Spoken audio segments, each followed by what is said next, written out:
And we have Zavim and we have Hey Tess. One who eats of the carcass of a kosher bird and the flesh in his throat contaminates two and invalidates one. If he inserted his head into the airspace of an oven, the oven is tahor. If he spit it out or swallowed it, it contaminates one and invalidates one. While it is in his mouth before he swallows it, he is tahor. One who touches a sheretz or semen, or one who touches that which contracted tumor from a corpse, or one who touches a mitzvah during the days of his counting or purification water of an amount so insufficient for sprinkling, or an animal carcass, or the contaminated canister of a zav contaminates one and invalidates one. This is the rule. Anything that touches one of the avos listed in the Torah contaminates one and invalidates one, except for a person. Once it separates, it also contaminates one and invalidates one. A man who has discharged semen is like one who has touched a sheretz, and a man who has cohabitated with a nida is like one who has touched a corpse. However, a man who has cohabitated with a nida has a stringency over one who has touched a corpse, where he contaminates a couch and a seat with a light form of tuma, enabling them to contaminate food and beverages. Okay. Yud base. Elu poslim eser truma. So the following things will contaminate, will puzzle truma. You try to use the word puzzle rather than contaminate the truma because it stops there. If you say it's contaminated there, if it's tame, then that's the implication that it has the ability to pass on its truma, but it doesn't. Puzzle truma is just neutral and it doesn't transmit anything else, except maybe to kodshim. Okay. So, pasal truma, ochel rishon. So, if a person eats food that is rishon truma, this by the way is a din drabanan that a person becomes tame from eating food that's a rishon truma, or an ochel sheni, uh, or even up to second degree to food. Why? V'ashosem mashkin tamein, or if he drinks tame liquids. Now, why is this? Why did Chazal make this gezerah? Because they were concerned that maybe a kohen would be eating truma, and at the same time he'd be eating tame foods, and Wow. and and they would touch in his mouth, and that would be a Right, okay. So they said if you're eating tame foods, you become tame. So oh well, I better stay away from that. right. Okay.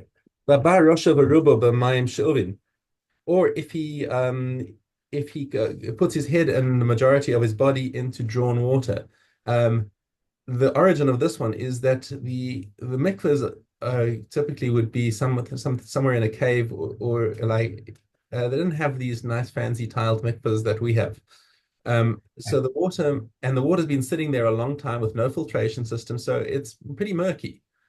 Yeah, So what people would do is they would go to the mikveh and then they would go to a bath somewhere else to clean themselves off. And then they would start thinking, oh, it's the water of the second bath that's purifying them. So the Chazal said, no, no, no, no. We want to make sure that you know it's the mikveh doing it, not the bath afterwards. So they made this gezerah that if somebody puts the majority of his body, his head and the majority of his body into drawn water, he's going to become tameh. He'll become tummy, his body will become a sheni latuma, not a heavy degree of tuma, but we make it right. into a sheni latuma, which means that if he now touches truma, he's gone. Okay. Okay. But tahor shin naflu al roshav al rubo shlosha lugin mayim shuvin. Same thing with the with drawn water that fell on him in a certain quantity. Similar idea behind that. Okay. A sefer. Oh, scrolls. Torah scroll, any kind of holy writings. We've learned about this before that they thought, oh, this is holy, Trum is holy. They'd store them together, and then the mice would come and start eating the food, and they would also mess up the scrolls at the same time. So they decreed this tuma on all svarim. Yadayim, your hands. If you don't focus on them, they're sheni latuma, and therefore they will passel truma, and that of course is the reason why we do the natilas yadayim before our meals, is because of this gezerah of tumas sheni on the hands, to remind the kohanim that they need to wash their hands before eating truma. A tevul yom, and we're going to start this masechta today. Is a tevul yom is considered a sheni latuma. So on the day after he's been to mikveh, he is a sheni l'tuma until evening. Okay. Va'ochlim va'hakelim shenitma'u b'mashkim. and also food and kalim that became contaminated by liquid. So that was another gezerah that we've learned about many times, is that when liquid becomes tameh, it gets bumped back up to rishon.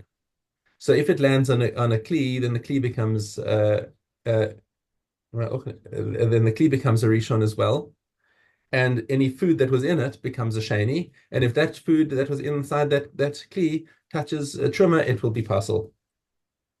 Okay, and Okay. that ends Maseches Zavim. Hadron alach Maseches Zavim. Okay, on to Tevul Yom. So Oh, as we mentioned just a second ago, the halacha of the Tevul Yom is that he is not fully purified until evening, and between his tevila and the evening, he carries tumah shnia on him.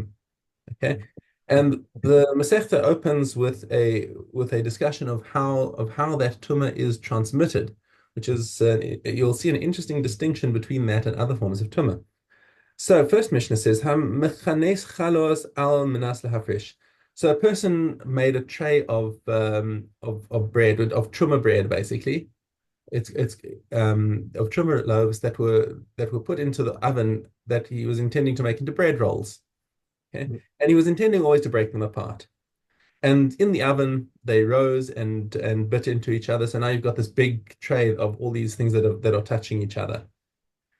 Beis Shammai omrim chibur b'tvul yom. So Beis Shammai say that if a tvul yom touches one of those rolls, all of them become pasul.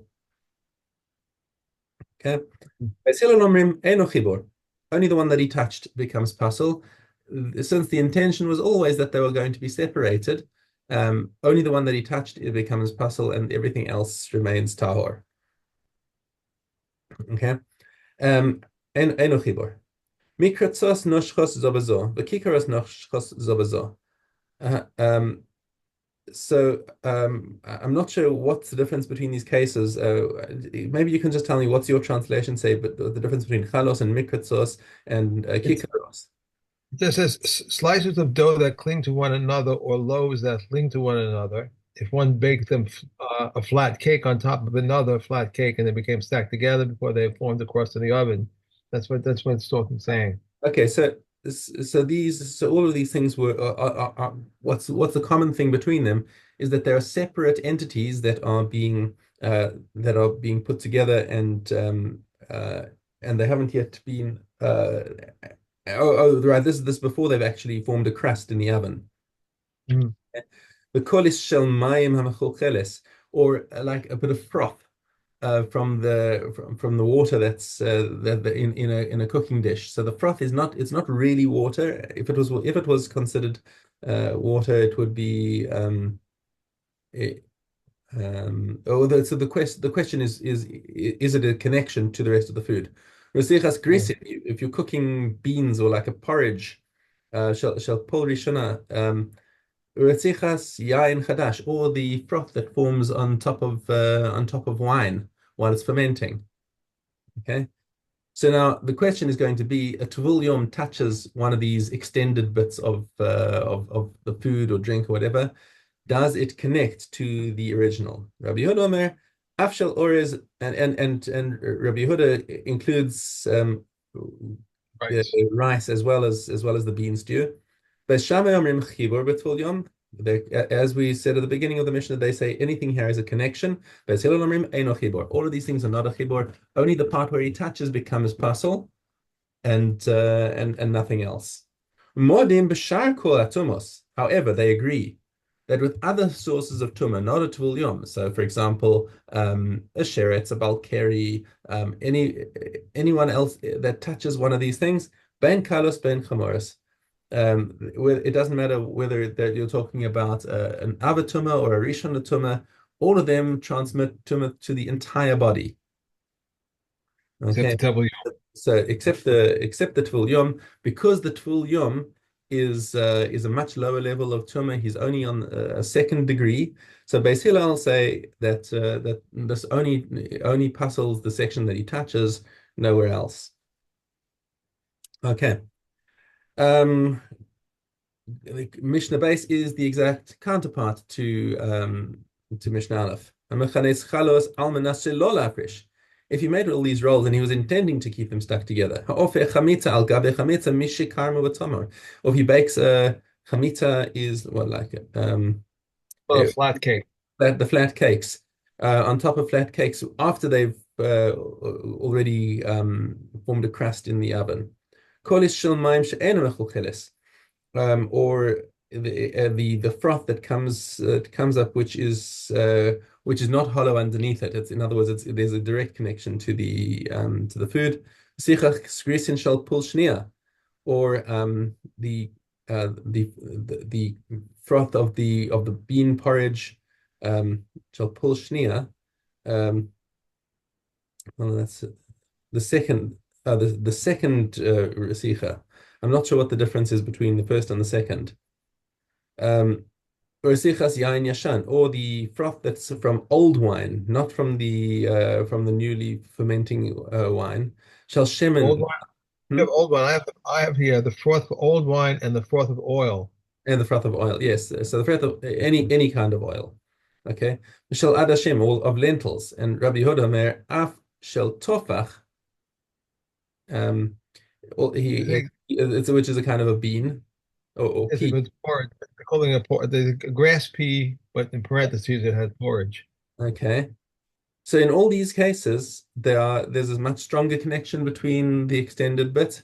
Tamei and B'Tvul Yom, even with a Tvul Yom, if he touches them, it's a chibur and they will become pasul.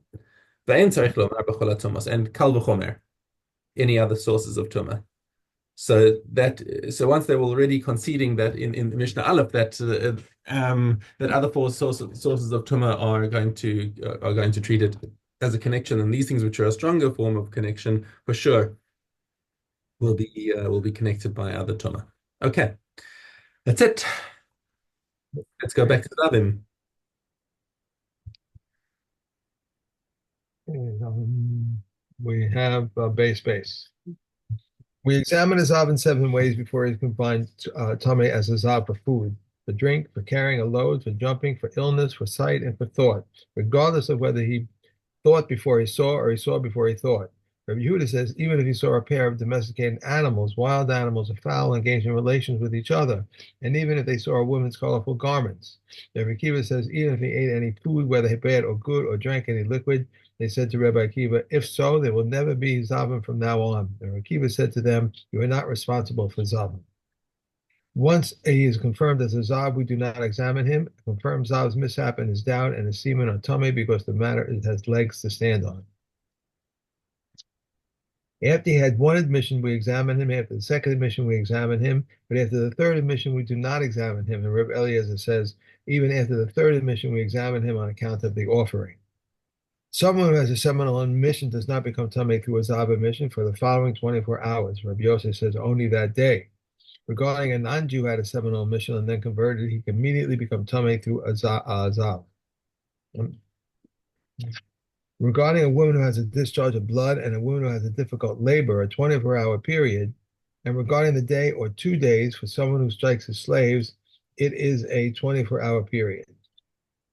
Regarding a dog which ate flesh of a corpse for three 24-hour periods, the flesh is in its natural state.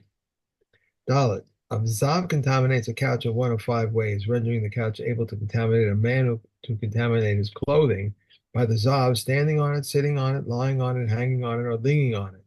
The contaminated couch of a zav contaminates a man in one of 7 ways to the degree that the man will further contaminate his clothing by the man standing on it, sitting on it, lying on it, hanging on it, leaning on it, or through the contact and through carrying. Okay. Okay, back to Nida.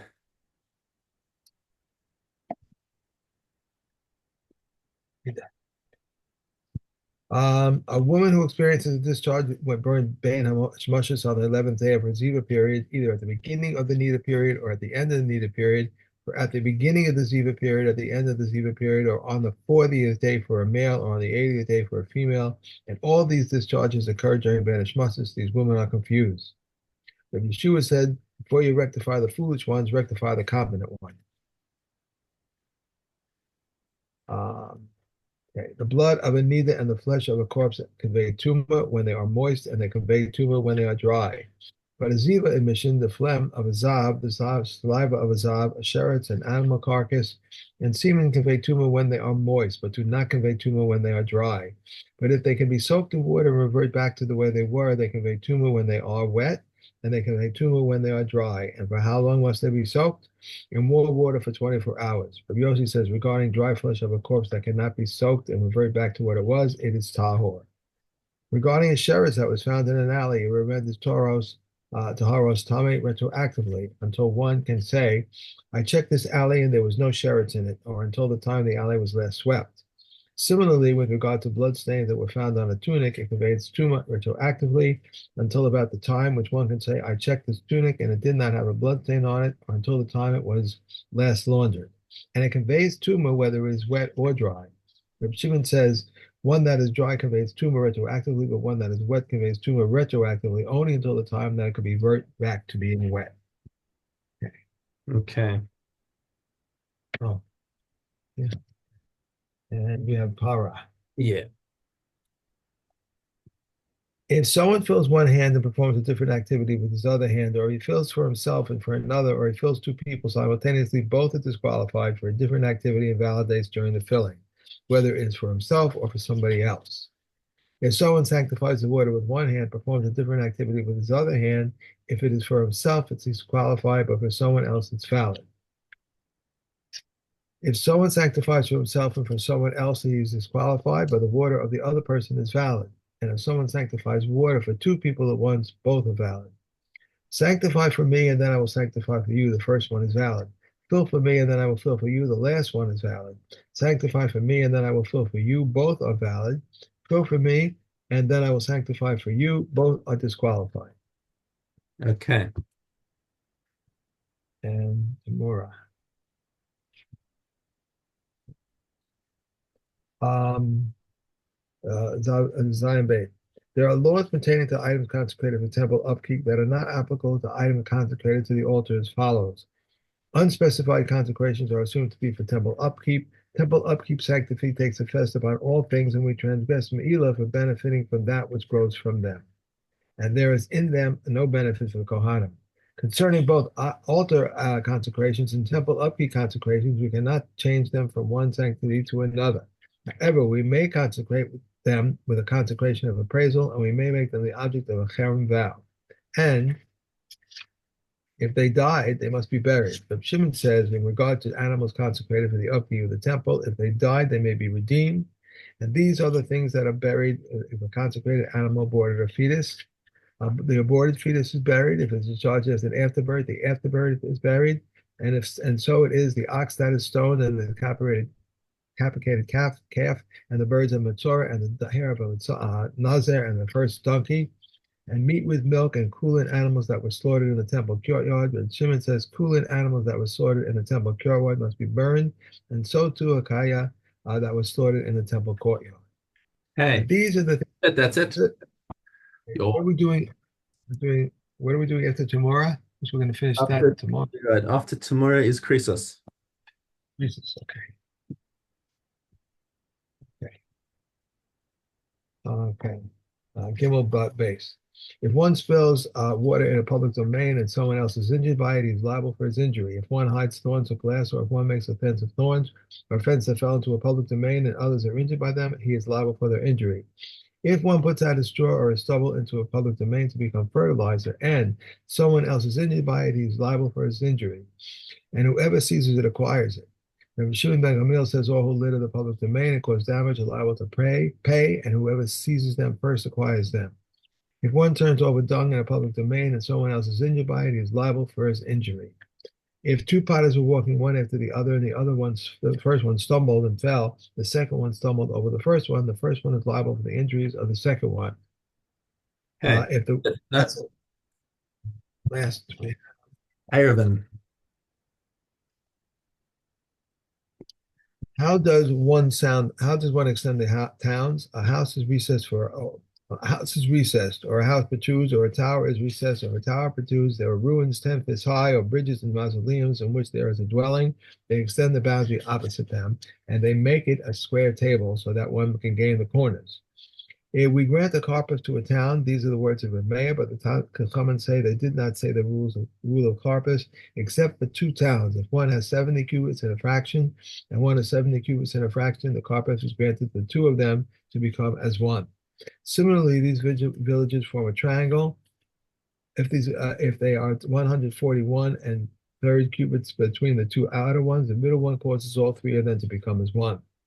We Okay, may not. that counts. That's it. We're Okay, done. I'm sorry. We're done. Great day. I'm sorry to hear your news. I'm Yeah. sorry.